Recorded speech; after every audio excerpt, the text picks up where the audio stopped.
시청자 여러분 반갑습니다. JTBC 뉴스룸을 시작합니다. 12.3 불법계엄 당일 노상원 씨가 소집한 내란 모의 장면을 JTBC가 최초로 확보했습니다. 성범죄 혐의로 전역한 역술인 노상원, 마치 사령관이나 된 것처럼 대한민국을 뒤흔들 획책을 꾸미던 모습이 담겼습니다. 단독 보도합니다. 극우 유튜버와 윤석열 정권의 공생은 검찰총장 시절부터였습니다. JTBC 취재 결과 그 중심엔 김건희 씨가 있었습니다. 정부 출범 뒤에도 윤 전 대통령은 유튜버의 조언에 따라 움직였습니다. 일하다 목숨을 잃는 사고, 이번엔 공기업에서 일어났습니다. 열차가 선로를 점검하던 노동자들을 덮쳐 2명이 숨지고 5명이 다쳤습니다. 네, 저희가 확보한 CCTV 화면엔 노상원 씨가 전현직 군인들을 어떻게 다뤘는지 고스란히 담겼습니다. 노 씨가 문건을 꺼내 놓자 고개를 푹 숙인 채 정신없이 받아 적었습니다. 한 현역 장성은 받아 적으려고 매장에서 급하게 볼펜을 빌리기도 했습니다. 정수아 기자의 단독 보도입니다. 전 정보사령관 노상원 씨와 그 다음에 도착한 예비역 대령 김용군 전 국방부 수사본부장이 마주 앉은 모습입니다. 노 씨가 문건을 내밀자 김 전 본부장은 고개를 푹 숙인 채 작은 종이에 부지런히 받아 적습니다. 김 전 본부장은 노 씨가 여론조작 과정을 설명하는데 이해가 안 돼서 하나씩 받아 적었다고 경찰에 진술했습니다. 그 뒤에 도착한 준장인 9.3회 당시 육군 기갑여단장은 롯데리아 매장 직원을 찾아갔습니다. 구 준장은 당시 상황에 대해 휴가 중이라 안경과 볼펜도 없이 나와서 롯데리아 직원에게 펜을 빌렸다고 진술했습니다. 그 뒤에는 구 준장도 김 전 본부장처럼 노 씨가 앞에 내민 문건을 받아 적습니다. 이렇게 예비역 대령과 현역 장성은 한동안 민간인에 불과한 노 씨의 비상계엄 계획을 메모하느라 바빴습니다. 구 준장은 노 씨가 가지고 온 문건을 경찰 조사 때 묘사하기도 했습니다. 당시 꼼꼼하게 문건을 살핀 듯 문건의 형식과 함께 글자의 굵기까지 기억해냈습니다. 마지막으로 합류한 준장인 방정환 전 국방부 전시작전권 전환 TF장은 그날 노 씨의 커피 심부름까지 했습니다. 방 준장은 노 씨가 커피를 마시고 싶다고 해서 커피 4잔을 사왔고 신용카드로 결제했다고 진술했습니다. 노 씨는 방 준장에게 엄지를 들어 보였습니다. 롯데리아에 들어오면서 CCTV부터 살핀 노 씨는 비상계엄이 실패로 돌아가자 내란 모의를 은폐하려 했습니다. 구 준장은 노 씨가 CCTV 작업하면 나올 수 있으니 진급 얘기 나눈 것으로 해주라고 말했다고 경찰에 진술했습니다. 김 전 본부장도 노 씨와 진급 얘기를 나눴다고 진술했다가 경찰이 롯데리아 CCTV를 제시하자 당시 상황을 털어놨습니다. JTBC 정수아입니다. 네, 이처럼 불법계엄의 그날 노 씨와 전현직 군인들이 롯데리아에서 머리를 맞댔습니다. 그로부터 6시간 뒤 대통령은 계엄을 선포했고 군은 선관위에 투입됐습니다. 대한민국을 뒤흔들 모략을 짜던 이들의 마지막 모습입니다. 이어서 김혜리 기자가 단독 보도합니다.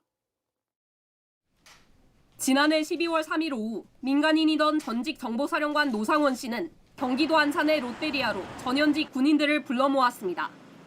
비상계엄이 선포되기 불과 몇 시간 전이었습니다. 오후 2시 40분쯤 가장 먼저 모자를 쓴 노 씨가 롯데리아로 들어옵니다. CCTV를 확인하려는 듯 주위를 살핍니다. 자리에 앉은 노 씨의 양손에는 휴대전화기가 각각 들려 있습니다. 이 가운데 한 대는 김용현 전 국방부 장관으로부터 받은 비화폰으로 추정됩니다. 9분 뒤에는 예비역 대령이던 김용군 전 국방부 수사본부장이 도착해 자리에 앉습니다. 이어서 준장인 9.3회 당시 육군 기갑여단장과 역시 준장인 방정환 당시 국방부 전시작전권 전환 TF장이 도착하면서 오후 3시 8분쯤 4명이 모두 모였습니다. 이들은 좁은 테이블에 머리를 맞대고 내란을 모의한 것으로 조사됐습니다. 평일 오후인 만큼 매장은 비교적 한산했습니다. 참석자들은 경찰 조사에서 당시 상황을 진술했습니다. 노 씨는 민주당이 감사원장, 중앙지검장, 판사를 모두 탄핵하려 하는데 이게 올바른 세상이냐고 말했다고 진술했습니다. 김용군 전 본부장은 노 씨가 A4 종이 2-3장을 보여줬고 리얼미터 등 여론조사 기관들을 5개 적어와 여론조작을 한다고 말했다고 설명했습니다. 구삼의 준장 역시 노 씨로부터 선관위 확보와 서버 확보란 말은 분명하게 들었다고 진술했습니다. 방정환 준장은 노 씨가 부정선거 수사가 필요하다고 했다며 노 씨가 들고 온 합동수사본부 문건에 단장 구삼회, 부단장 방정환이 적혀 있었다고 말했습니다. 김용군 전 본부장이 먼저 떠나고 나머지 3명이 동시에 일어서면서 모이는 1시간가량 만에 끝이 났습니다. 그리고 6시간 뒤에 윤석열 전 대통령은 비상계엄을 선포했고 노 씨의 계획대로 계엄군은 중앙선거관리위원회에 투입됐습니다. JTBC 김혜입니다. 지난해 12월 JTBC는 역술에 빠진 민간인 노상원 씨가 롯데리아에서 내란을 모의했다는 내용을 가장 먼저 보도해드렸습니다. 그때만 해도 이게 정말 가능한 것인지 믿기 어렵다는 반응이 나왔습니다. 하지만 오늘 CCTV 공개로 이런 의문점들이 해소됐습니다. 이어서 박병현 기자입니다. JTBC는 지난해 12월 17일 롯데리아 내란 모의를 처음으로 보도했습니다. 민간인인 노상원 씨가 비선 역할을 하며 계엄에 관여한 구체적인 정황을 알린 겁니다.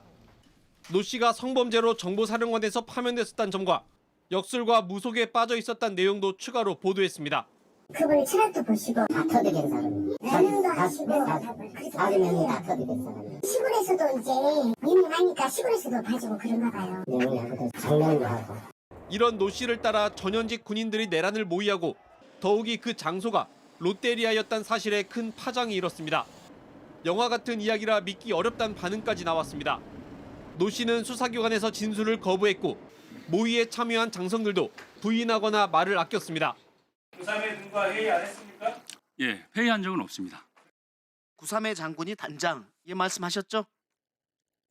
예, 수사 중인 상황으로 답변이 제한됩니다.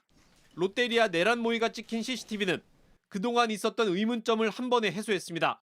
실제 노 씨의 부름에 따라 그의 집에서 15분 거리에 있는 롯데리아로 현역 장성들이 모였습니다. 보기에도 좁아 보이는 테이블에 둘러앉아 중앙선관위 확보와 같은 헌법을 파괴하는 계획을 짰습니다. 특히 그의 말을 열심히 받아 적는 모습까지 고스란히 CCTV에 담겼습니다. 아무도 그의 말이나 계획을 제지하지 않았습니다. 노 씨의 수첩에선 수거 대상으로 꼽힌 정치인과 유력 인사들의 이름이 발견됐습니다. 비상계엄이 계속됐다면 노 씨의 계획이 진행됐을 가능성도 배제할 수 없습니다. 내란 특검은 구치소에 수감 중인 노 씨를 불러 조사하고 있지만 여전히 수사에 협조하지 않고 있는 것으로 알려졌습니다. JTBC 박병현입니다. 네, 이 사안을 취재 중인 법조팀의 박병현 기자가 나와 있습니다.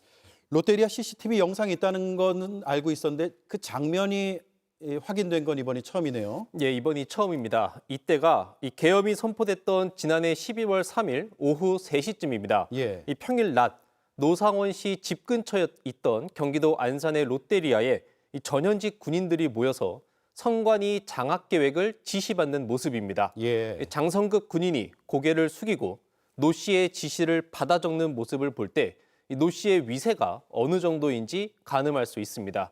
노 씨는 이날 마치 현역 사령관처럼 다음 날 아침 시간이 정해지면 수사관들과 출동해 임무를 하라는 꽤 구체적인 선관위 장악 지시까지 내렸습니다. 예. 민간인에게 지시를 받는 현역 군인 장성도 있고요. 상당히 낯설고 사실 있어서는 안 되는 일인데 더군다나 노 씨는 불명예 전역을 하고 역술에 심취해 있던 그런 사람 아닙니까? 맞습니다. 노상원 씨는 7년 전 육군 정보학교장 시절 여군 교육생을 성추행한 혐의로 실형을 선고받고 불명예 전역한 인물입니다. 예. 이 성범죄로 전역한 이후엔 점집에 머무르면서 역술인 노릇을 해왔습니다. 실제 저희 취재진이 만난 역술인은 노상원 씨를 동업자라고 부르기도 했습니다. 이런 노 씨가 군 수뇌부를 불러 부정선거를 주장하고 선관위 장악 지시까지 내린 겁니다. 이 모임 참석자인 예비역 대령 김용군 전 국방부 수사본부장은 당시 상황에 대해 결연한 분위기를 느꼈고 쎄하다고 느꼈다고 수사기관에 진술했습니다. 예.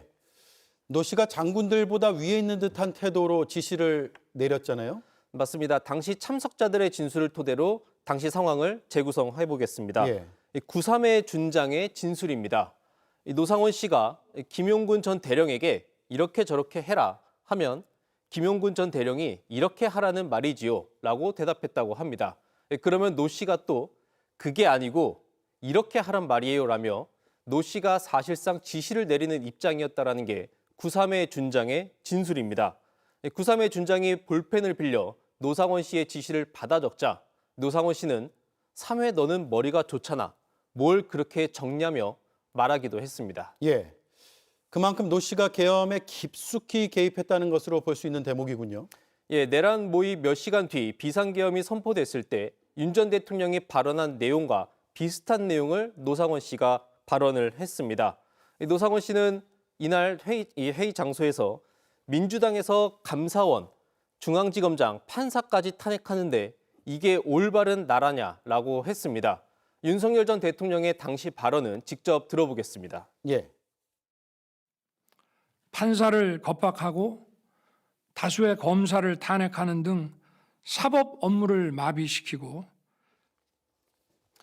아울러 군 장성들을 교묘하게 협박하면서 지시에 따를 것을 강압적으로 말하기도 했습니다. 구삼의 준장은 노상원 씨가 따르지 않으면 불이익이 간다. 가족들에게 얘기를 하면 너희들은 끝장이다 라고 말했다고 진술했습니다.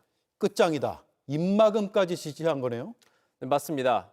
지금 보이는 CCTV 화면이 노상원 씨가 롯데리아 매장에 들어선 뒤 CCTV 위치를 확인하는 장면입니다.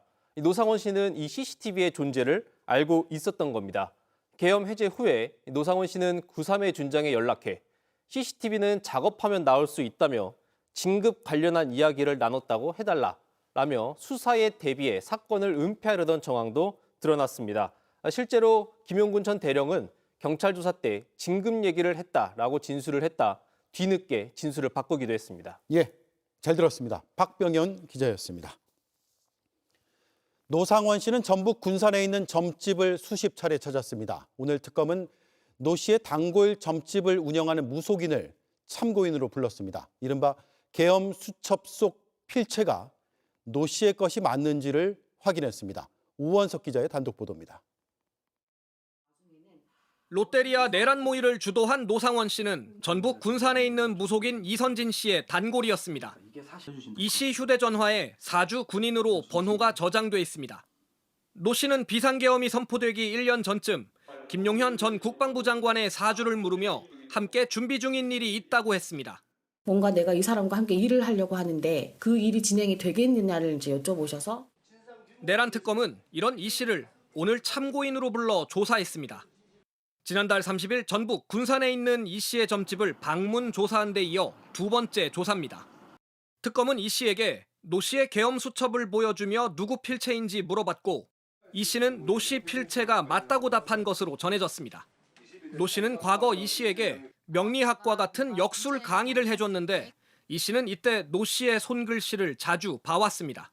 노트 쓸 거하고 노트 네. 어디 보라고 내가 체크를 해줄 테니까 네. 일주 정도 후에 어디까지 공부해 놓으라고 이렇게 공부를 하셔요. 제가 가서 가르쳐 드릴게. 고맙습니다. 계엄 수첩에는 주요 정치인들이 수거 대상으로 기록돼 있었습니다. 또 NLL에서 적의 공격 유도와 같은 계엄을 계획한 정황이 빼곡히 적혀 있었습니다. 하지만 노 씨가 검찰 조사에서 수첩 작성 여부에 답변을 거부해 끝내 공소장에 반영되지 못했습니다. 특검팀은 노 씨 필체에 대한 이 씨의 진술을 중심으로 계엄 수첩의 증거 능력을 다져나갈 계획입니다. JTBC 오원석입니다. 오늘 내란 특검은 한덕수 전 총리를 소환했습니다. 구속영장 청구가 임박했다는 관측이 나옵니다. 특검을 연결하겠습니다. 조혜영 기자, 한덕수 총리는 계속 조사를 받고 있습니까? 네, 오늘 오전 9시 30분쯤 출석해서 현재 시간 기준 9시간 넘게 조사를 받고 있습니다. 지난달 2일 내란 특검에 처음 출석한 뒤 두 번째 소환 조사입니다. 한덕수 전 총리는 출석에 앞서 기자들의 질문을 좀 받았는데 아무런 답을 하지 않았습니다. 현장 상황 직접 보시겠습니다. 그럼 여전히 내란에 가담하거나 동조하지 않으셨다는 입장이신가요? 계엄 문건 챙기는 점.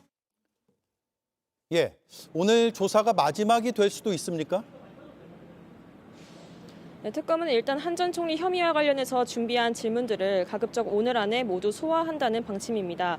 다만 한 전 총리가 야간 조사에 동의하지 않을 가능성도 있어서 추가 소환 가능성도 배제하긴 어렵습니다. 이번 조사가 마무리되는 대로 특검은 한 전 총리에 대해서 구속영장을 청구할 방침인 것으로 취재됐습니다. 예, 구속영장 청구 방침. 그렇다면 어떤 혐의가 적용이 될까요? 일단 특검이 가장 주목하는 건 한 전 총리가 계엄 당일 소집한 국무회의입니다. 이 계엄의 절차적 적법성과 정당성을 확보하기 위해서 일부 국무위원들만 선별적으로 소집하고 또 그 국무회의를 주도했다는 의혹인데요.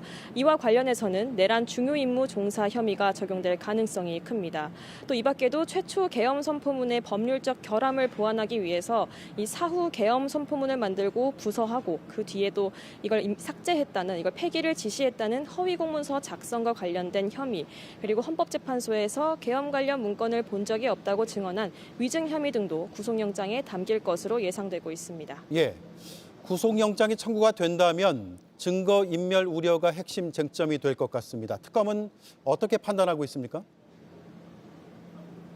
네, 계엄 당일 대통령실 CCTV에는 한 전 총리가 다른 국무위원들이 남기고 간 문건까지 모두 걷어서 나가는 모습이 포착됐습니다.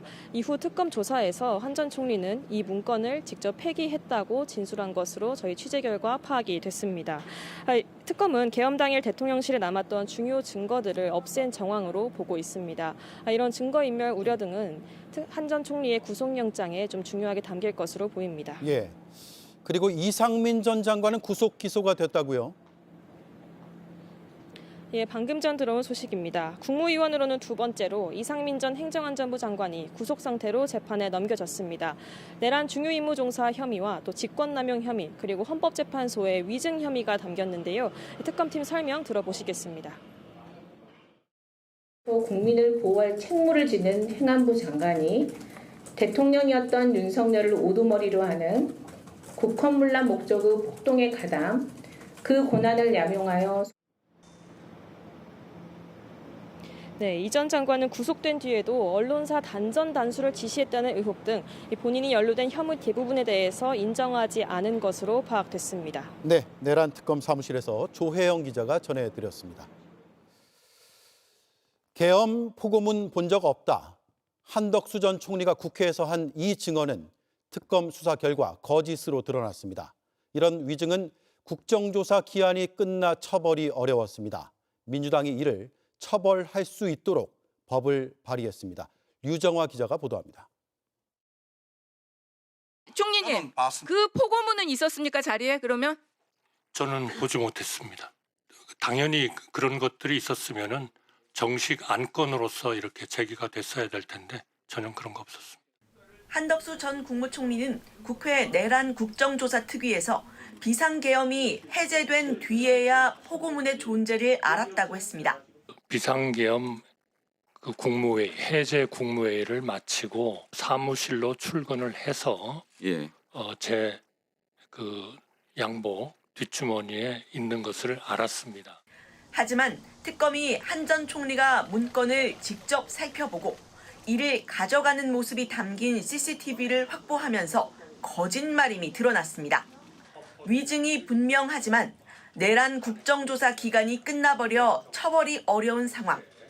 민주당 3대 특검 대응 특위는 이를 소급해 고발할 수 있도록 하는 법안을 발의했습니다. 본회의에서 또 국회의장이 그 의결을 하는 경우에는 고발할 수 있는 내란 국조특위뿐만 아니라 향후에 여러 그 국회에 나와서 위증이나 이런 불법적인 행위에 대해서 고발하거나 처벌할 수 있는 근거를 한 전 총리와 함께 출국 금지된 최상목 전 부총리가 대통령이 준 쪽지를 열어보지 않았다고 주장한 것. 그 문건 어떻게 접어서 호주머니에 넣으셨습니까? 접은 상태에서 받았습니다. 접혀 있는 상태 이 쪽지를 접혀 있는 상태가 계엄 다음 날 안가 모임이 연말 친목 모임일 뿐이었다는 측근들의 진술까지 다시 한번 들여다봐야 할 대목입니다. 한덕수, 이상민을 비롯한 내란 공범 전원을 끝까지 추적해서 법과 역사 앞에 반드시 세울 것입니다. JTBC 유정화입니다. 김건희 씨는 어제 특검 조사에서 대체로 진술을 거부하면서 일부 질문에만 답변을 했습니다. 지난해 총선 당시 검사 출신 인사 공천에 개입하지 않았다고 부인하면서 챙기려고 했으면 더 챙길 다른 검사도 많았다고 말한 것으로 파악됐습니다. 검사들을 챙길 대상으로 여기고 있다는 점, 그런 권한이 있다는 점을 무심결에 인정한 셈입니다. 윤정주 기자의 단독 보도입니다. 김건희 씨는 어제 두 번째 특검 조사에서도 대부분 질문에 진술을 거부했습니다. 다만 계속된 추궁에 일부 질문엔 짧게나마 답한 것으로 파악됐습니다. 특히 지난해 총선 당시 김상민 전 부장검사 출마에 관여했다는 의혹에 대해 입장을 밝혔습니다. 앞서 명태균 씨는 김건희 씨가 통화해서 창원 의창에서 김상민 전 검사 당선을 도우란 취지로 말했다고 주장한 바 있습니다. 예, 여러 가지 나타났죠. 근데 조국 수사 때 고생을 많이 했다. 그런 거 보면 그 김건희 여사의 어떤 성품을 봐서는 자기한테 도움을 준 사람을 챙기려고 했던 거 아닌가. 김건희 씨는 그러나 김상민 전 검사를 챙겨줄 특별한 이유가 없었다고 혐의를 부인하면서 챙기려고 했으면 더 챙길 다른 검사도 많았다는 취지로 진술한 것으로 파악됐습니다. 김상민 전 검사를 챙길 권한이 없다는 게 아니라 다른 검사들을 챙겨야 해서 김 전 검사를 챙기지 않았다는 논리로 해석될 수 있는 발언입니다. 첫 특검 조사 당시 언론에 자신은 아무것도 아닌 사람이라 했는데 특검에선 배치되는 진술을 한 겁니다. 김건희 씨는 내일 3차 조사 일정이 잡혀 있었지만 건강이 좋지 않아 출석이 어렵다며 불출석 사유서를 냈습니다. 특검은 소환 일정을 하루 늦춰 모레 오후 2시에 조사받으러 나오라고 통보했습니다. JTBC 윤정주입니다. 어제 건진법사를 소환 조사한 김건희 특검은 하루 만에 구속영장을 청구했습니다. 김건희 씨 선물에 대한 진술이 계속 바뀌었고 법당과 은신처를 오가며 주거지가 일정하지 않다고 판단했습니다. 법무부는 건진의 집에서 압수한 관봉권의 띠지를 잃어버렸다는 서울 남부지검에 감찰을 지시했습니다. 이자영 기자입니다. 김건희 특검이 건진법사에 대한 구속영장을 청구했습니다. 건진법사 전성배 씨에 대하여 구속영장을 청구하였습니다. 적용 죄명은 특정범죄 가중처벌 등에 관한 법률 위반 알선수재죄 및 정치자금법 위반죄입니다. 건진법사 소환 조사 하루 만입니다. 특검은 진술이 일관되지 못해 증거인멸 우려가 있다고 했습니다. 건진법사는 통일교 전 세계본부장 윤영호 씨가 건넨 김건희 씨 선물들을 처음엔 모두 잃어버렸다고만 진술했습니다. 하지만 김건희 씨 수행비서 유경옥 전 행정관이 샤넬백 2개를 웃돈을 내고 다른 백과 신발 등으로 교환한 사실이 드러났습니다. 그러자 건진법사는 김건희 씨 모르게 유 씨에게 교환을 부탁했고 다시 돌려받았지만 잃어버렸다고 진술했습니다. 특검은 건진법사의 주거지가 일정하지 않아 도주 우려가 있는 점도 강조했습니다. 건진법사는 자신의 법당인 서울 역삼동 고급 단독주택에서 거주했습니다. 하지만 윤석열 정부 들어 서울 양재동 등에 따로 은신처를 마련해 생활해왔습니다. 지난해 남부지검이 이 은신처를 압수수색했을 때 관봉권 5천만 원을 비롯해 현금 1억 6,500만 원이 발견되기도 했습니다. 한편 이때 발견된 관봉권의 정보가 담긴 띠지를 서울 남부지검이 잃어버린 사실이 뒤늦게 알려졌습니다. 이에 대해 정성호 법무부 장관은 진상 파악과 책임 소재 규명을 위한 감찰 등 필요한 모든 조치를 취하도록 지시했습니다. 대검찰청 감찰부는 조사팀을 남부지검으로 보내고 감찰에 착수했습니다. JTBC 이자연입니다.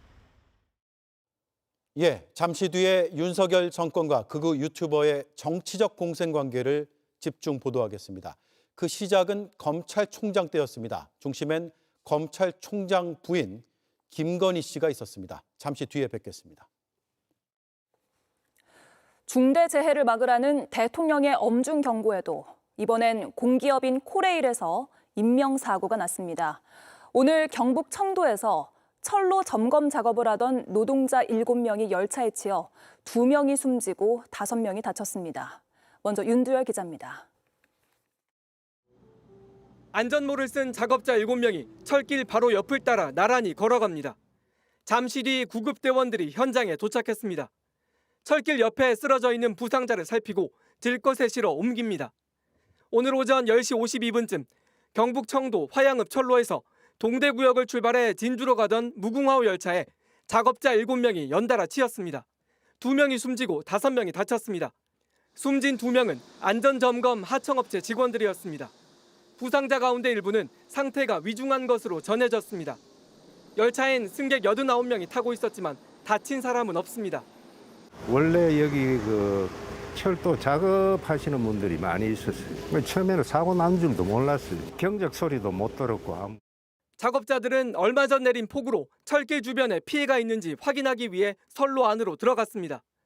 작업 장소까지 걸어서 이동했는데 선로에 들어서고 7분 만에 뒤에서 달려오던 열차에 사고를 당한 겁니다. 열차가 접근하면 경보음을 울리는 열차 접근 경보 장치가 지급됐지만 소용없었습니다. 곡선 구간이 끝나는 곳으로 시야 확보가 쉽지 않은 데다 사고 열차는 소음이 적은 전기 열차였습니다. 기차가 전기차라 가지고 소리가 별로 안 난다고 들었습니다. 그래가지고 그 피해자분들이 인지를 잘 하지 못했나 하는 그런 추측을 하고 있습니다. 이 때문에 열차가 접근하는 걸 알았을 땐 이미 피하기 어려웠거나 접근 자체를 아예 몰랐을 가능성이 있습니다. 부상을 당한 한 작업자도 경찰 조사에서 경보 장치가 작동했지만 열차를 피하지 못했다고 말한 것으로 알려졌습니다. 고용노동부는 현장에 작업 중지 명령을 내리고 산업안전보건법과 중대재해처벌법 위반 여부에 대해 수사하고 있습니다. JTBC 윤두열입니다. 작업자들이 선로에 진입해 이동하는 동안에도 열차는 정상적으로 다녔습니다. 당시 작업이 위험 지역에서 하는 게 아니었고 작업자들도 철길을 밟을 이유가 없었기 때문입니다. 하지만 사고 직전 영상을 보면 안전한 길은 풀에 뒤덮여 있었습니다. 정영재 기자입니다. 사고를 당한 작업자들은 비 피해로 무너진 곳이 없는지 점검하기 위해 선로에 들어갔습니다. 철길 위가 아닌 위험 지역 밖에서 하는 작업이기 때문에 열차도 정상적으로 다녔습니다. 그런데 사고가 난 겁니다. 궤도 끝에서 2m 떨어진 곳에 작업자들이 다닐 수 있는 안전한 길, 노반이 있어야 했지만 사고 장소는 풀로 뒤덮여 있어 사실상 노반이 사라진 상태였습니다. 작업자들은 궤도 끝 자갈길을 밟고 이동할 수밖에 없었습니다. 상황이 이런데도 코레일 측은 노반 상태가 어떤지 제대로 파악조차 못하고 있었습니다. 노반이 있었지만 자갈 도상을 밟고 지나간 걸로 저희는 추정하고 있습니다. 노반으로 이동하면 사고 날 일이 없습니다. 안전대책의 허점은 또 있었습니다. 전기열차 특성상 소음이 적은 탓에 열차가 접근하는 걸 보고 위험을 알려줄 열차 감시원이 배치돼야 합니다. 하지만 사고 현장에 감시원은 없었습니다. 정해진 위치에 열차 감시원들 무전기를 들고 있고 열차가 온다 그러면 바로 추진 조치를 시키고 이런 게 돼야 되는데 코레일 측이 사고 직후 낸 보도자료에서 작업자와 열차가 접촉했다는 표현도 논란입니다. 작업자들이 뒤에서 달려오던 열차에 치여 인명피해로 이어진 사고를 접촉이라는 단어를 써 의미를 축소하려 한 것 아니냐는 지적입니다. 코레일 측은 불과 2주 전 한문희 사장 주재로 철도 현장의 산업재해 예방을 위한 안전대책을 점검한다며 대대적으로 홍보한 바 있습니다. 당시 한 사장은 안전을 최우선으로 현장의 모든 작업 인력을 대상으로 하는 안전관리 시스템을 구축하겠다고 약속했습니다. JTBC 정영재입니다. 산재 사고에서 목숨을 구했어도 그 이후에 겪어야 하는 일들은 노동자들을 더 막막하게 합니다. 저희 취재진이 만난 피해 노동자는 막막해진 생계에 차라리 죽었어야 했냐며 울분을 터뜨리기도 했는데요. 이젠 우리 사회가 산재 그 이후의 삶에 대해서도 더 깊게 고민해봐야 한다는 지적이 나옵니다. 임지은 기자가 취재했습니다. 지난 3월 인천의 한 기계 제조 공장입니다. 2톤짜리 쇳덩어리가 40대 노동자 김모 씨를 덮칩니다. 김 씨는 왼쪽 다리를 절단해야만 했습니다. 그게 저를 등을 한 번 더 치고 허벅지 뒤쪽으로 깔리게 되거든요. 그러니까 모서리에 이렇게 된 거죠. 보시면 여기까지. 김 씨는 2톤짜리 쇳덩어리를 내려놓고 작업을 했어야 한다며 분통을 터뜨립니다. 공장 대표는 위에 올려놓고 하라는 지시를 한 적이 없다고 주장합니다. 내가 공장에서 이렇게 해라 저렇게 할 수 있는 그게 작업이 안 돼요. 수술비와 치료비 일부는 산재 보험으로 처리했지만 앞으로 살 길이 막막합니다. 7살 아들 양육과 경제 활동은 아내가 떠안게 됐습니다. 진짜 억울하다고 할 수밖에 없죠. 이제 우선 사실적으로 먹고 살 문제고 걸려있고 내 애도 키워야 되고 저도 죽음의 문턱까지 갔다 왔는데 그럼 죽었어야 됩니까? 의족값만 5천만 원에 정신과 치료비, 합병증 치료비 등은 스스로 감당해야 합니다. 회사를 상대로 손해배상 소송을 할 수는 있지만 소송 비용과 긴 절차 탓에 중도에 포기하는 경우가 대부분입니다. 휴업급여는 평균 임금의 70%만 지급이 되는데 나머지 30%는 근로자 스스로 이제 감당해야 되는 손해가 되는 거죠. 재취업, 장기 생활까지 이렇게 원스톱으로 이어지는 이제 종합 지원 체계가 마련되면은 제일 좋다고 생각을 하죠. 전문가들은 산재 그 이후의 삶을 위한 사회적 지원 체계가 마련돼야 한다고 강조합니다. JTBC 임지은입니다. 고속도로를 달리던 화물차에서 좁쌀만한 플라스틱 알갱이들이 쏟아졌는데 뒤따르던 차량이 미끄러지면서 운전자가 목숨을 잃었습니다. 고속도로 적재물 추락 사고는 사망률이 2배나 돼서 훨씬 더 위험하지만 처벌은 미약하기만 합니다. 배승주 기자입니다. 비상등을 켠 화물차가 고속도로 갓길에 멈춰서 있습니다. 갓길과 1차로는 눈이 쌓인 듯 하얗게 변했습니다. 잠시 뒤 이곳을 지나가던 SUV 차량이 갑자기 미끄러지더니 멈춰선 화물차 뒤를 들이받습니다. 오늘 오전 5시 40분쯤 경남 하동군 남해고속도로 진교나들목 인근에서 추돌 사고가 났습니다.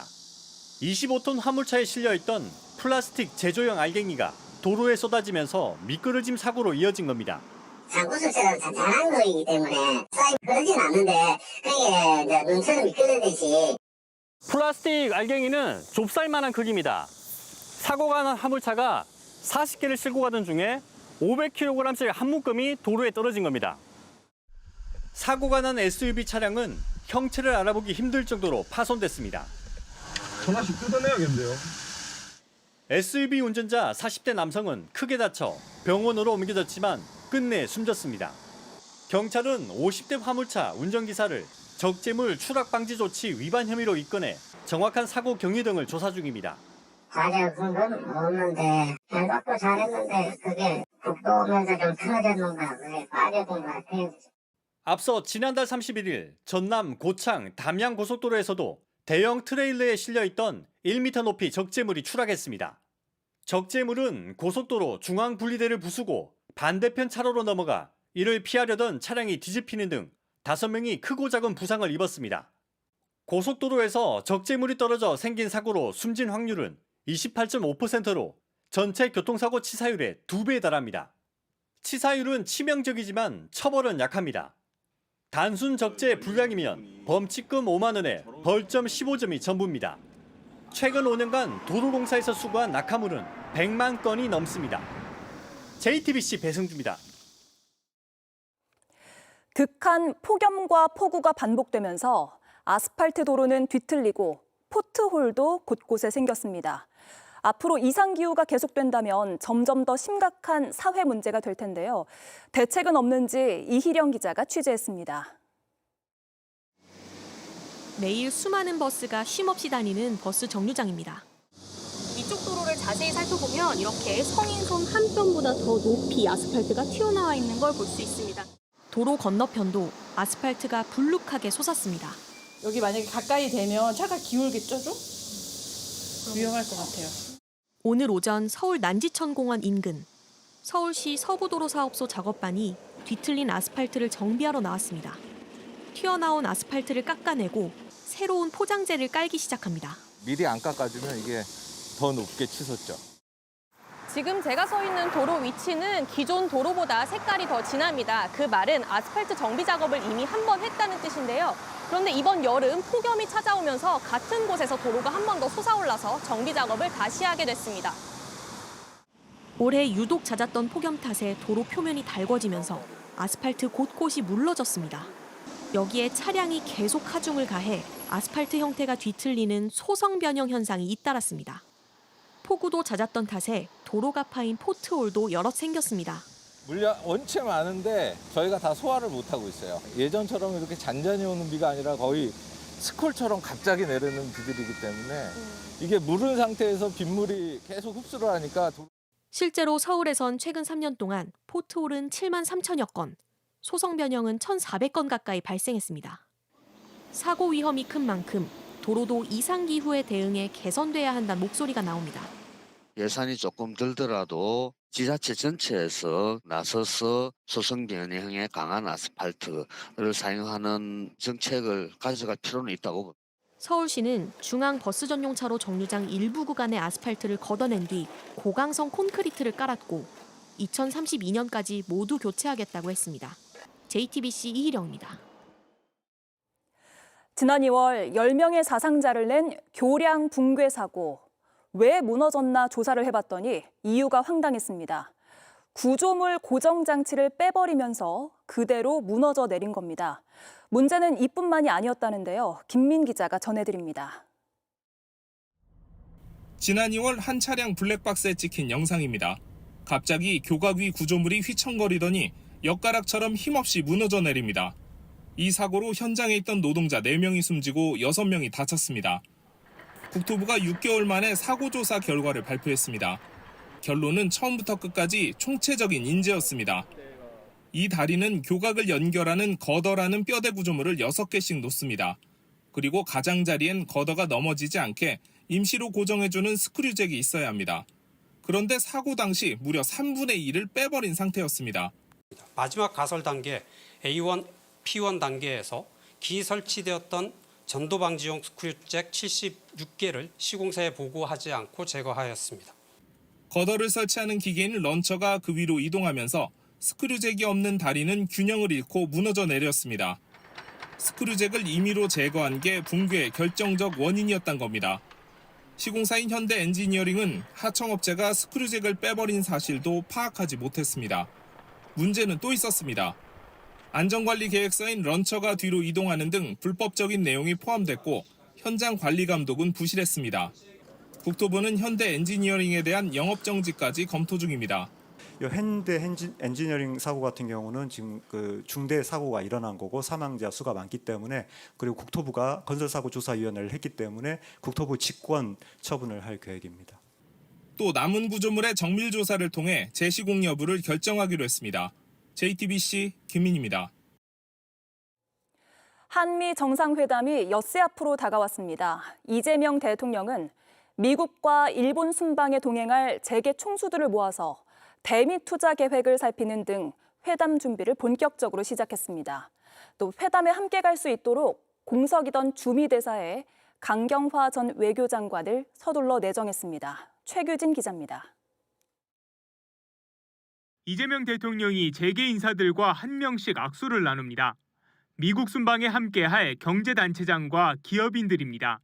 한미 정상회담을 앞두고 경제 분야 성과를 극대화하기 위해 기업의 대미 투자 계획을 직접 듣고 논의하는 자리를 마련한 겁니다. 수출 여건 변화로 정부와 기업 모두 어려움을 겪고 있지만 함께 힘을 모아 위기를 기회로 만들자고 강조했습니다.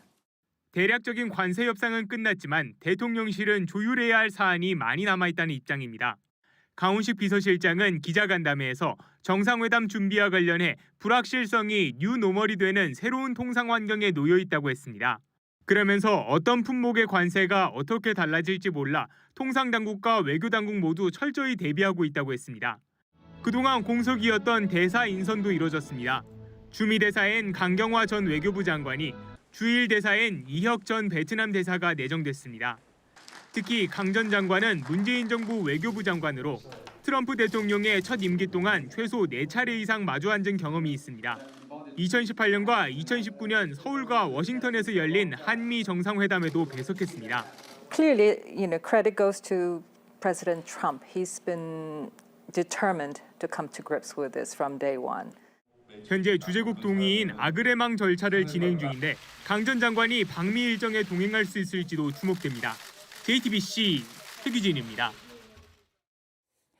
윤석열 정부의 최대 성과로 꼽히는 26조 원 규모의 챕코 원전 수주 과정에서 불공정 계약이 이뤄졌다는 논란이 일고 있습니다.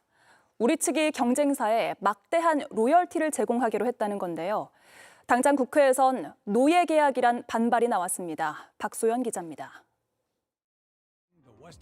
한국수력원자력과 한국전력공사는 지난 1월 체코 원전 수주 경쟁을 벌이던 미국 웨스팅하우스와 지식재산권 분쟁을 종결하기로 합의했습니다. 이로써 기술 소유권을 주장하며 사사건건 발목을 잡아온 웨스팅하우스를 제치고 우리 측이 체코 원전 사업을 따냈습니다. 그런데 당시 맺은 합의문이 뒤늦게 논란이 되고 있습니다.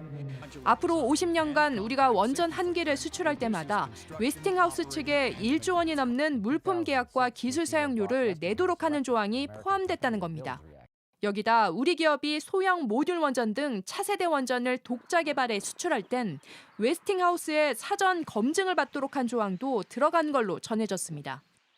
오늘 열린 국회 산자위에선 계약 성사만을 위해 지나친 양보를 한 거란 비판이 쏟아졌습니다. 원전 업계에서는 이렇게 유례를 찾아보기 어려운 불공정 계약의 배경에 윤석열 전 정권을 비롯한 전현 정부의 조급한 성과주의가 있다 이렇게 이야기하고 있다는 거죠. 50년 계약은 식민지 계약할 때 하는 겁니다. 노예 계약이나 약탈 계약이 그렇게 기간이 긴 겁니다. 거기에 대해서 문제의식 안 느껴봤어요? 서명하실 때? 다만 일각에선 원전 수주를 코앞에 둔 상황에서 불가피한 선택이었다는 평가도 나옵니다. 국회에 출석한 한수원 사장은 구체적인 합의 내용에 대한 언급은 피하면서도 제기된 비판들을 일축했습니다. 불리한이라는 단어에 대해서는 제가 동의를 못하겠고요. 논란이 커지다 대통령실은 웨스팅하우스와의 협상 과정이 법과 규정에 따라 이루어졌는지 조사하라고 지시했습니다. JTBC 박소연입니다. 국민의힘 당대표를 뽑는 투표가 내일부터 시작됩니다. 윤석열 전 대통령을 끝까지 지지하고 전한길 씨와 밀착해온 김문수, 장동혁 후보가 나란히 결선에 오를 거란 전망이 나오고 있습니다. 탄핵의 강을 건너자고 주장해온 찬탄 후보들은 끝내 단일화에 성공하지 못했습니다. 강희연 기자입니다. 국민의힘 전당대회를 사흘 앞두고 조금 전 당대표 후보들의 마지막 티벳 토론회가 마무리됐습니다. 후보들은 오늘도 전한길 씨를 두고 설전을 이어갔습니다. 전당대회 출입 금지를 풀어달라는 전 씨 요구에 대해 입장이 갈린 겁니다. 전한길 씨에 대한 출입 제한 조치는 원칙과 기준에 맞는지 그리고 형평성에 맞는지 다시 한번 재고할 필요는 있다고 생각합니다. 계엄에 대해서 옹호하는 사람들까지 이렇게 품으려고 하다 보면 우리 당은 더 쪼그라듭니다. 국민의힘은 내일과 모레 당원 투표와 일반 국민 여론조사를 진행해 22일 결과를 발표합니다. 하지만 과반 득표자가 없을 경우 1, 2위 후보가 다시 결선을 치릅니다. 당심이 80%나 반영되는 만큼 반탄 후보들끼리 다시 맞붙게 될 거란 관측이 나옵니다. 최근 한국갤럽 여론조사에서 본선 룰대로 국민의힘 지지층과 무당층만을 놓고 봤을 때 김문수 후보가 31%, 안철수, 장동혁 후보가 14%, 조경태 후보가 8%로 절반 넘는 지지를 받는 후보가 없었습니다. 또 다른 여론조사에서도 김문수, 장동혁 후보가 나란히 30%대를 기록하거나 20%대 지지율을 보였습니다. 이렇다 보니 찬탄파 조경태 후보는 또 다른 찬탄파 안철수 후보와의 단일화를 통해 결선 진출을 노렸지만 안 후보의 거절로 결국 무산됐습니다. 어제 자정까지 그 후보 단일화가 되지 않는 부분에 대해서 실망과 함께 저 조경태에 대한 어떤 응원의 메시지도 많이 오고 있거든요. 두 후보는 투표로 단일화를 해달라며 지지를 호소했습니다. JTBC 강희연입니다. 윤석열 전 대통령이 언론보다 유튜브를 더 많이 보고 믿었다는 건 이미 잘 알려져 있습니다. 그 부부와 당시 대통령실이 극우 유튜버들과 얼마나 밀접했는지 JTBC가 극우 유튜버의 증언을 직접 들었습니다. 한마디로 정치적 공생 관계였습니다. 그 시작점엔 김건희 씨가 있었습니다. 2019년 검찰총장 부인 신분으로 극우 유튜버에게 보낸 첫 메시지도 확보했습니다. 김필중 기자의 단독 보도입니다. 2019년 9월 17일 오후 1시 49분 윤석열 당시 검찰총장의 부인 김건희 씨가 극우 성향의 정치 관련 유튜버 A씨에게 보낸 페이스북 메시지입니다. A님의 전화번호를 좀 알고 싶다며 꼭 전해드릴 이야기가 있습니다고 합니다. 전화번호도 남겼는데 복수의 여권 관계자들에게 확인한 결과 실제 김 씨가 사용한 번호가 맞습니다. 이를 계기로 두 사람이 맨 처음 대화를 나눴을 땐 김 씨는 문재인 당시 대통령과 조국 당시 법무부 장관 얘기를 꺼냈다고 합니다. 이거 맨 처음 질문은 그거예요. 문재인 대통령이 우리한테 왜 이러냐. 조국이 뭐길래 이렇게까지 나오냐. 조국 수사를 두고 검찰과 정권이 강하게 대립하던 상황이었습니다. 김 씨가 애초 수사는 문 대통령의 묵인하에 진행됐다며 억울해했다는 게 A씨 주장입니다. 윤석열이 미쳐서 이렇게 돌아가는 것처럼 돼버렸지만 문재인이 맨 처음에 오더를 어느 정도 언지가 있었는데 이게 왜 이러는 거냐. A씨는 규모가 상당했던 조국 지지 집회가 영향을 주지 않았겠느냐고 답했다고 합니다. 서초동 집회를 보고 난 다음에 문재인이 이 자세를 확 바꾼 거라고. 이런 해석을 김 씨가 마음에 들어했고 조언을 구하고 듣는 두 사람의 관계는 윤석열 대통령 당선 이후에도 이어졌다고 A씨는 설명합니다. JTBC 김필준입니다. 이 유튜버는 김건희 씨를 통해 윤석열 전 대통령을 직접 만나고 연락도 주고받았습니다. 이 관계는 대통령에 당선된 뒤에도 이어졌습니다. 이준석 전 국민의힘 대표 축출, 부산 엑스포 성공 전망 등 정치와 국정 현안을 가리지 않았습니다. 이어서 김한수 기자의 단독 보도입니다. 김건희 씨의 조언자가 된 극우 유튜버 A씨. 정권과 대립 끝에 정치에 뛰어든 윤석열 전 대통령도 직접 만났다고 주장합니다. 2021년 7월 윤 전 대통령이 국민의힘에 입당한 다음이었습니다. 국민의힘 당사 안으로 들어가서 만난 거예요. 나한테 무슨 얘기를 듣고 싶어서 불렀다더니 자기 말만 99분을 해야 되는 거예요. 그때 얘기했었던 걸 가장 앞서는 이번 대선은 나는 시진핑가 나의 대선이라고 생각한다. 대통령 당선 뒤 이준석 당시 국민의힘 대표와 대립각을 세울 때도 김 씨 그리고 윤 전 대통령과 연달아 통화를 했다고 했습니다. 준석이 나쁜 놈이니까 제발 좀 그만 좀 디스펜스 하라고. 너가 그러면 안 된다고. 그런데 이제 대통령이 바꿔줄게 하고 전화가 오죠. 그러고서 한다는 얘기가 절대로 통화했다는 얘기 하지 말아라라고 하면서. 김 씨가 여당 대표 축출을 위한 여론 조성에도 나선 겁니다. A씨는 김 씨 오빠인 김진우 씨와도 가깝게 지냈는데 김진우 씨는 부산 엑스포 유치 국면 등 현안이 있을 때마다 연락을 했다고 합니다. 아니 이거 엑스포 같은 경우도 이거 말이 안 되는 것 같은데 이거 왜 그래? 그러니까는 너가 밖에서 있는 보는 거하고 여기 내부에서 이 영상이 정보가 얼마인데. 당시 여러 유튜버들은 일제히 이준석 대표를 공격하거나 부산 엑스포 유치를 기정사실화하며 찬양하는 영상을 쏟아냈습니다. A씨는 다른 유튜버들도 윤석열 대통령실의 관리를 받았을 거라고 주장하고 있습니다. JTBC 김한수입니다. 네, 김필중 기자가 스튜디오에 나와 있습니다. 김건희 씨의 캐릭터를 감안하더라도 대통령의 부인과 극우 유튜버가 이렇게 자주 연락을 주고받는 건 굉장히 이례적인 일이죠. 두 사람 얼마나 가까웠던 겁니까? 네, 저도 그 부분을 A씨에게 물어봤습니다. 김건희 씨와 어느 정도 밀접했는지 알 수가 없다는 질문에 A씨는 저에게 김건희 씨의 영상과 사진을 보내왔습니다. 예. 네, 파악을 해보니 언론에 공개된 적이 없는 것들이었습니다. 예, 영상을 준비했죠. 같이 볼까요? 네, 보면서 설명을 해드리려고 하는데요. 네, 2022년 8월쯤 찍힌 약 40초 분량의 영상입니다. 2022년 8월이요. 예, 윤 전 대통령이 취임하고 약 2달 정도 지난 때인데요. 이때 서울에 폭우 피해가 있었습니다. 복구 봉사활동을 하는 모습인데 마스크를 끼고 한 지자체 슬로건이 박힌 노란 조끼를 입은 김건희 씨가 화장실 청소를 하고 있습니다. 예, 지금 청소하고 있는 저 사람이 김건희 씨라는 거죠?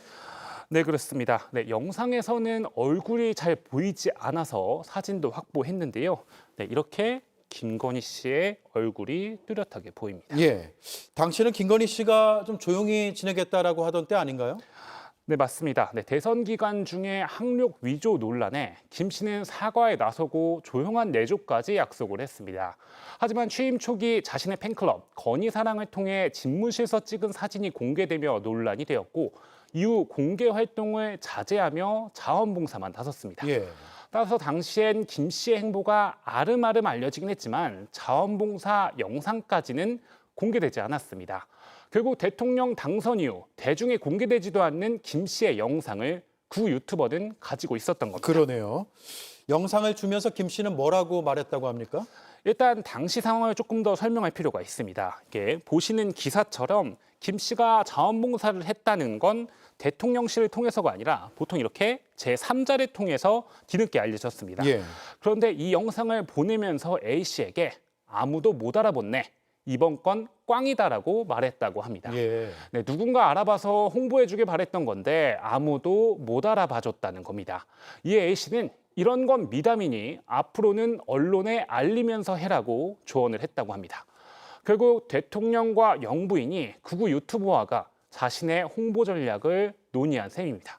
또 이외에는 A씨는 영부인 김 씨와 밀접한 관계를 맺어왔다고 밝혔습니다. 예.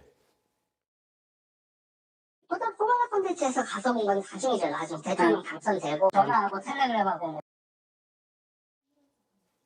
예. 그런데 이렇게 당시 영부인이 나서서 극우 유튜버와 소통을 했다면 대통령실도 신경을 쓸 수밖에 없지 않았을까요?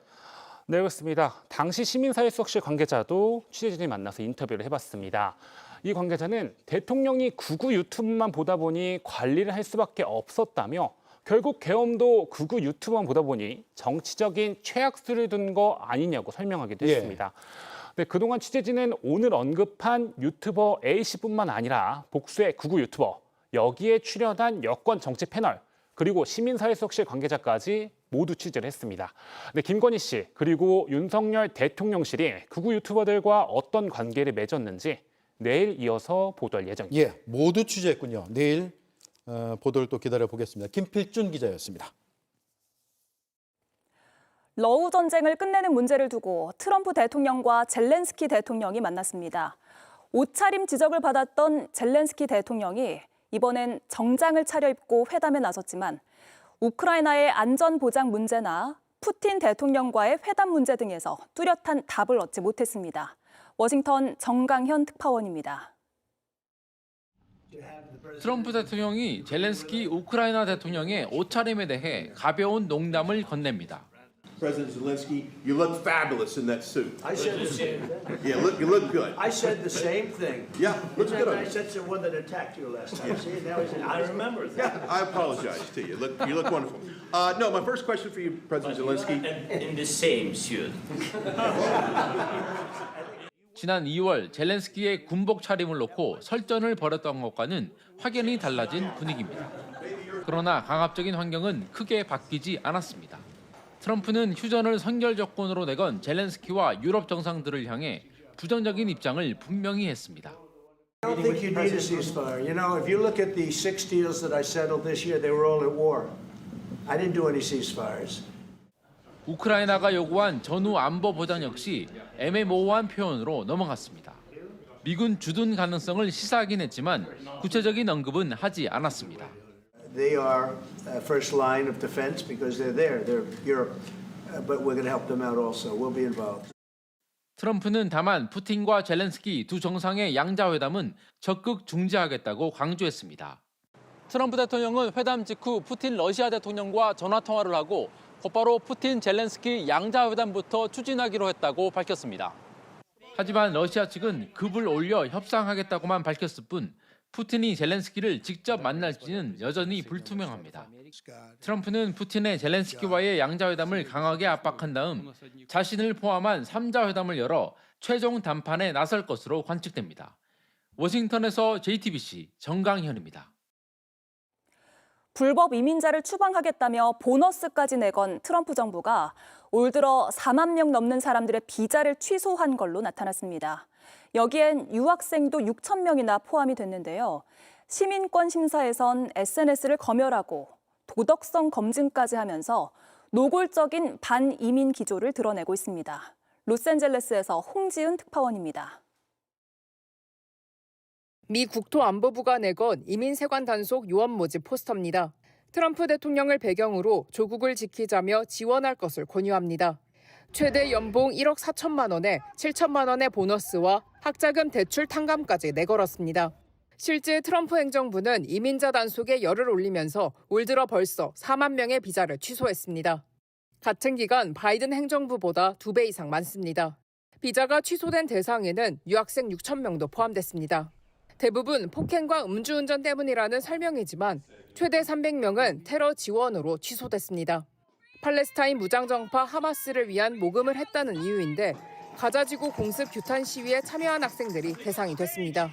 Some of the visa revocations are happening because somebody violated the terms of their visa. They dropped out of school or they got convicted of a crime or some criminal investigation.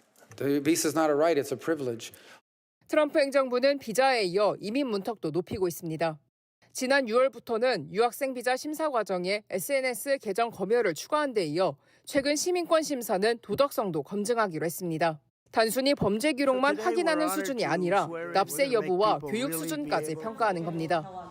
But I want to make sure that the foreign students are people that can love our country. We don't want to see shopping centers exploding. We don't want to see the kind of riots that you had. 국가 안보를 내세운 트럼프 행정부의 반이민 정책에 미국으로 향하는 문이 점점 좁아지고 있습니다. 로스앤젤레스에서 JTBC 홍지은입니다.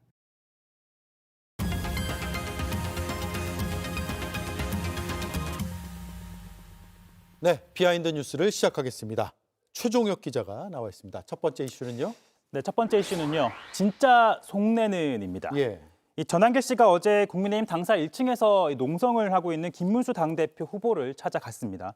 이 김문수 후보 면전에서 경쟁자인 장동혁 후보를 지지했다. 이런 보도가 쏟아지자 직접 해명을 하겠다라는 취지였는데 예. 이 전한길 씨는요.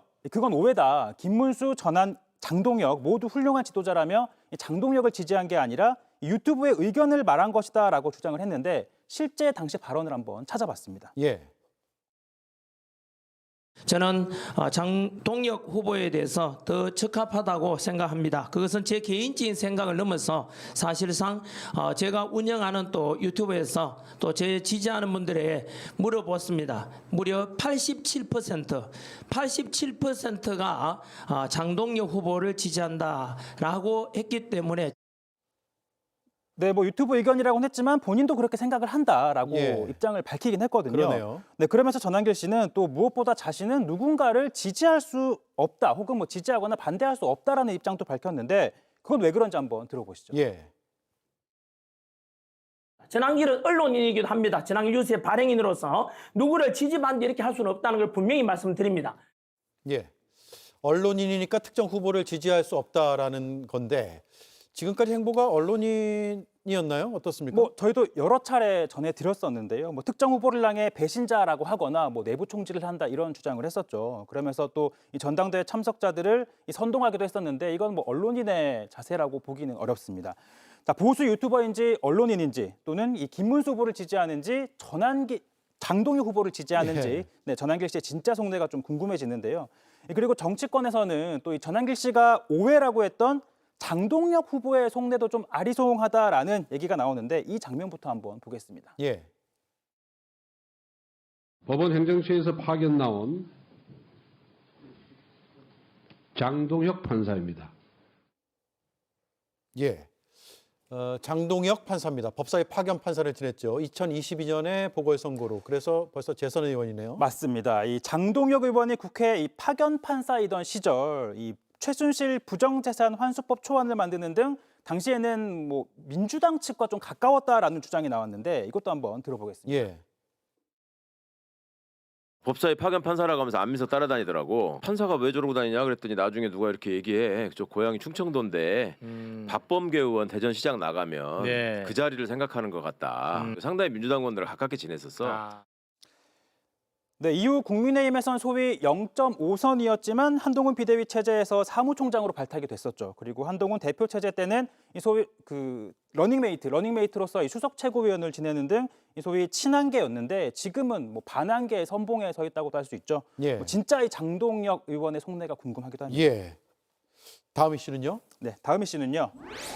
악연이 인연으로입니다. 예. 이 정청래 민주당 대표가 오늘 이 10월에 있을 에이펙 상황을 점검하기 위해 경주를 찾았고요. 경주에 간 김에 이렇게 불국사에 들렀습니다.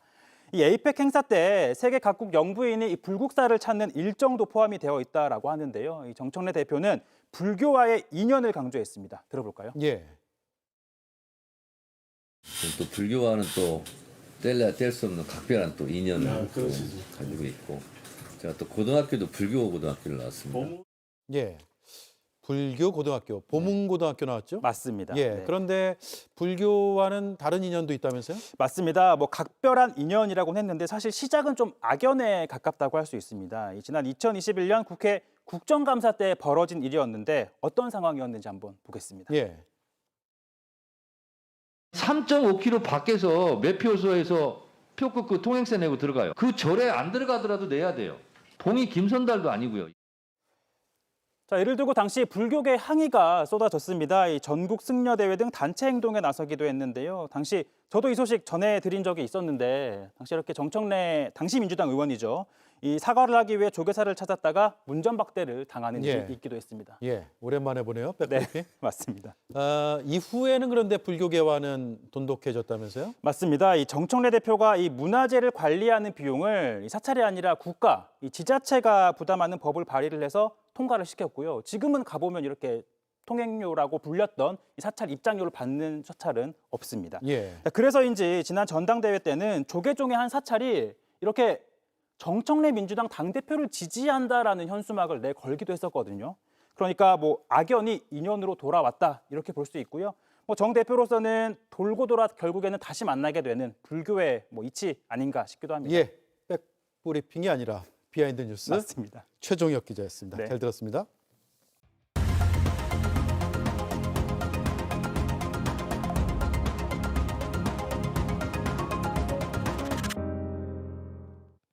(2013년) 별장 성접대 수사 때 피해자 진술 영상과 동영상 파일 일부가 증발해버렸습니다.